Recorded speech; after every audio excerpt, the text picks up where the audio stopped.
नमस्कार दोस्तों, आप सभी का स्वागत है आपके चैनल धन की दिशा पर। तो अगर मैं आपको ये पूछूं कि आपको अगर कहीं पे भी पैसा इन्वेस्ट करना है तो सबसे सेफेस्ट तरीका कौन सा है, तो आपके मन में सबसे पहला सवाल क्या आएगा? तो ज़्यादातर लोग आपसे यही कहेंगे कि आप अपना पैसा गोल्ड में लगा लीजिए। कहने का मतलब ये है कि जो गोल्ड है वो सबसे सेफेस्ट तरीका है। जब भी इन्फ्लेशन आता है तब गोल्ड आपको बहुत सहायता करने वाला है।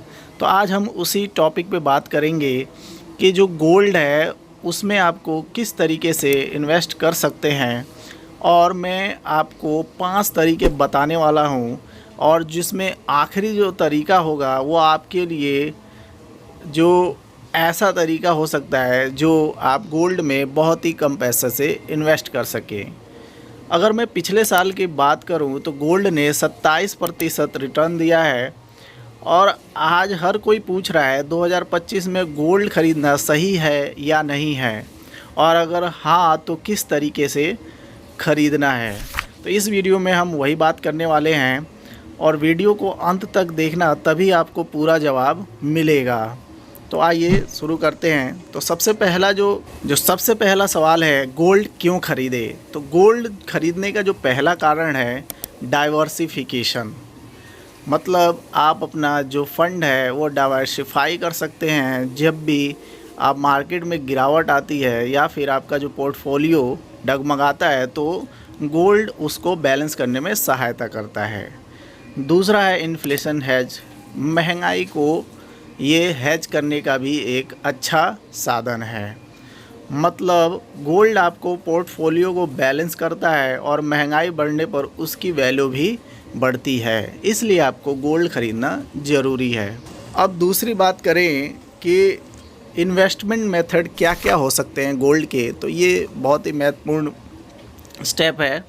तो जो पहला इन्वेस्टमेंट है वो फिजिकल गोल्ड है। मतलब कि आप ज्वेलरी बनवा सकते हैं या फिर उसका बुलियन ले सकते हैं। बुलियन मतलब आप बिस्किट या फिर कॉइन्स वगैरह। तो इसका जो फ़ायदा है, हाथ में सोना आप पहन सकते हैं, रख सकते हैं। नुकसान इसका क्या है? तो मेकिंग चार्जेस है, जीएसटी है, स्टोरेज कॉस्ट है, और लिक्विडिटी कम है। मतलब कि आप एकदम से ले जाके कहीं पे भी बेच नहीं सकते। आपको बेचने के लिए बहुत जगह पे आपको ये देखना पड़ेगा कहाँ पे आपको रेट अच्छा मिल रहा है, और गोल्ड जो बेचने के लिए आपको ये भी जाके अलग अलग जो ज्वेलरी शॉप है वहाँ पे टेस्ट भी कराने पड़ सकते हैं। तो इन्वेस्टमेंट के लिए अवॉइड किया जा सकता है। जो दूसरा तरीका है वो है डिजिटल गोल्ड। अब डिजिटल गोल्ड जैसे ऐप जैसे फ़ोनपे, पेटीएम, एमएमटीसी, ये सब पे आप जाके ख़रीद सकते हैं। इसका फ़ायदा क्या है? तो 1 रुपये से भी ख़रीद सकते हैं, स्टोरेज की कोई टेंशन नहीं है। अब नुकसान क्या है? तो नुकसान, इसका सबसे बड़ा नुकसान यही है कि ये रेगुलेटेड नहीं है। इसके जो बाई और सेल के जो प्राइस में वो बड़ा गैप रहता है। जब आप बाई करने जाते हो तो आपको जो प्राइस मिलता है वो ज़्यादा मिलता है, बट जब सेल करने जाते हो तो वो प्राइस आपको कम मिलता है, और ये लॉन्ग टर्म में रिस्की भी हो सकता है। अब जो तीसरा तरीका है वो है गोल्ड ईटीएफ, मतलब गोल्ड के एक्सचेंज ट्रेडेड फंड। तो इसका जो सबसे बड़ा फ़ायदा है कि ये सेबी से रेगुलेटेड है, और इसकी लिक्विडिटी भी हाई है, और इसके चार्जेस भी बहुत कम हैं। और नुकसान की बात करें तो इसमें नुकसान बहुत ही रेयर है। बस इसमें जो चार्जेस हैं, आपको जो टैक्सेस वगैरह हैं वही है, वो भी ना के बराबर है, इसको नेग्लिजिबल कर सकते हैं। ये किसी भी ब्रोकर ऐप से आप ख़रीद सकते हैं। आप जैसे जो डीमेट अकाउंट आपका होगा उसमें आके आप डायरेक्ट स्टॉक की तरह इसको बाई कर सकते हैं। एग्जाम्पल के लिए जैसे Nippon gold ETF, SBI gold ETF, ये सब इसके एग्जाम्पल है। ये सबसे अच्छा और प्रैक्टिकल तरीका माना जाता है। जो चौथा है वो गोल्ड म्यूचुअल फ़ंड है। यानी मतलब जैसे नॉर्मल म्यूचुअल फ़ंड होते हैं उसी तरह गोल्ड के म्यूचुअल फ़ंड होते हैं, जिसमें ये जो म्यूचुअल फ़ंड होते हैं ये ईटीएफ का ही बकेट बनाते हैं, या फिर कुछ जैसे अलग अलग ईटीएफ्स कंपनी को मिला के ये म्यूचुअल फ़ंड बनता है। तो इसका फ़ायदा यही है कि आप इसमें एसआईपी कर सकते हैं। ये बिगनर्स के लिए इजी है, और नुकसान इसका यही है कि क्योंकि ये बना ही ETF से है तो आपको डबल चार्ज पे करना पड़ेगा। एक तो आपका फ़ंड मैनेज करने का जो चार्जेस है फंड का, और दूसरा क्योंकि ये ETF से बना है तो वो जो ETF के चार्जेस है वो भी इसमें जुड़ जाते हैं और इसका जो रिटर्न है वो थोड़ा कम हो जाता है। अब जो लास्ट तरीका है वो है सोवरियन गोल्ड बॉन्ड SGB। जो सोवरियन गोल्ड है वो अभी तक इस साल तो आया नहीं है, ऐसा लगता है कि अब आने भी नहीं वाला है, बट ये एक तरीका है। अगर ये आता है तो आपको इसे ख़रीद लेना चाहिए। ये गवर्नमेंट बैक्ड स्कीम है। इसको 8 साल तक होल्ड करने पे कैपिटल गेन टैक्स इस पे जो मिलता है वो फ्री हो जाता है। तो इसके बहुत ही ज़्यादा फ़ायदे, क्योंकि इस पे जो आपको प्रॉफिट होता है उस पर कोई टैक्स नहीं लगता है। और सबसे बड़ा फ़ायदा ये है इस पे एक्स्ट्रा 2.5% का एनुअल इंटरेस्ट मिलता है। तो ये सबसे अच्छा तरीका है, बट ये अभी गवर्नमेंट ने रिलीज करना या फिर लॉन्च करना अभी बंद कर रखा है। तो क्योंकि गवर्नमेंट को इससे बड़ा नुकसान हो गया था, जो इन्वेस्ट किया था उसको तो फ़ायदा हुआ, बट गवर्नमेंट को इसमें ज़्यादा पैसा देना पड़ गया अपने इन्वेस्टमेंट को, इसलिए अभी आ नहीं रहा है। बट आप नज़र बना के रखें, अगर आ जाए तो आप इस पे बाई कर सकते हैं।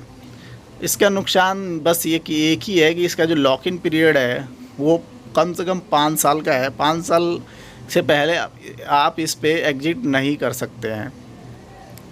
अगर ये स्कीम ओपन हो तो सबसे बेस्ट ऑप्शन है, मतलब इन 5 ऑप्शन में से ये मान सकते हो सबसे बेस्ट ऑप्शन है, बट अभी ये ओपन नहीं है।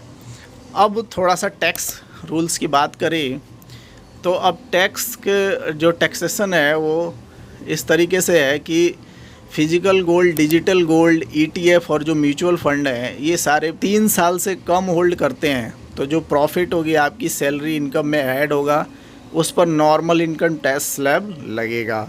अगर आप 3 साल से ज़्यादा होल्ड करेंगे तो इसे लॉन्ग टर्म कैपिटल गेन माना जाएगा, उस पर 20% टैक्स या इंडेक्सेशन बेनिफिट लगेगा।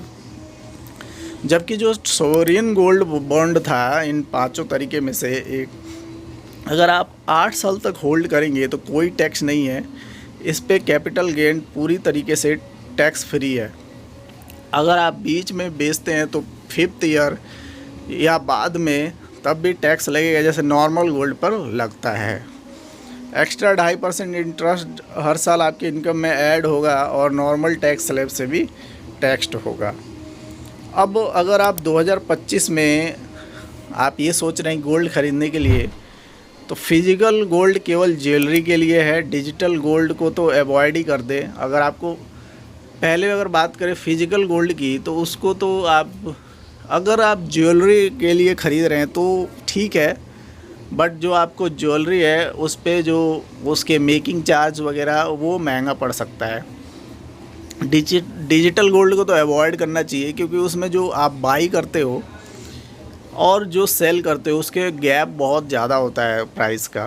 अगर SGB मतलब सोवरियन गोल्ड बॉन्ड ओपन मिले तो सबसे पहले वही लीजिए, वरना गोल्ड ETF सबसे प्रैक्टिकल और आसान तरीका है। चाहे तो ETF में SIP भी कर सकते हैं, वो भी 500 से 1000 रुपये में। अब तो दोस्तों आप जानते हैं कि 2025 में गोल्ड में इन्वेस्ट करने का जो है वो आप बताइए, आप ETF पसंद करेंगे या SGB? कमेंट में लिखिए। तो मैं बता दूं, मैंने बताया था कि लास्ट में मैं आपको बताऊंगा कि अभी आप किस में इन्वेस्ट कर सकते हैं, मतलब कौन सा बेस्ट तरीका रहेगा। तो सबसे बेस्ट तरीका अभी है गोल्ड के ETF बाई कीजिए जिसमें लिक्विडिटी ज़्यादा हो, मतलब जिसका AUM ज़्यादा हो, जहाँ पे वॉल्यूम ज़्यादा हो। तो आप ETF में जा सकते हैं। मैं SGB भी बोलता है सोवरियन गोल्ड बॉन्ड, क्योंकि वो अभी आ ही नहीं रहा है इसलिए मैं उसकी बात नहीं कर रहा। हाँ, अगर वो आता है तो सबसे पहले पसंद आपकी सोवरियन गोल्ड बॉन्ड होना चाहिए, और वो जबकि आ नहीं रहा है तो आप ETF में पैसा डाल सकते हैं, क्योंकि ETF जो है वो आप कम पैसे में सेफ़ तरीके से बिना एक्स्ट्रा चार्ज के इन्वेस्टमेंट कर सकते हैं। तो वीडियो अच्छा लगा हो तो लाइक और शेयर करिए और सब्सक्राइब करके घंटी ज़रूर दबा लीजिए ताकि आने वाले वीडियोज़ आप तक ज़रूर पहुँचें। और कमेंट करके ज़रूर बताएं कि आपने गोल्ड में किस तरीके से इन्वेस्ट किया है या फिर आपको कौन सा तरीका सबसे अच्छा लगा। जय हिंद।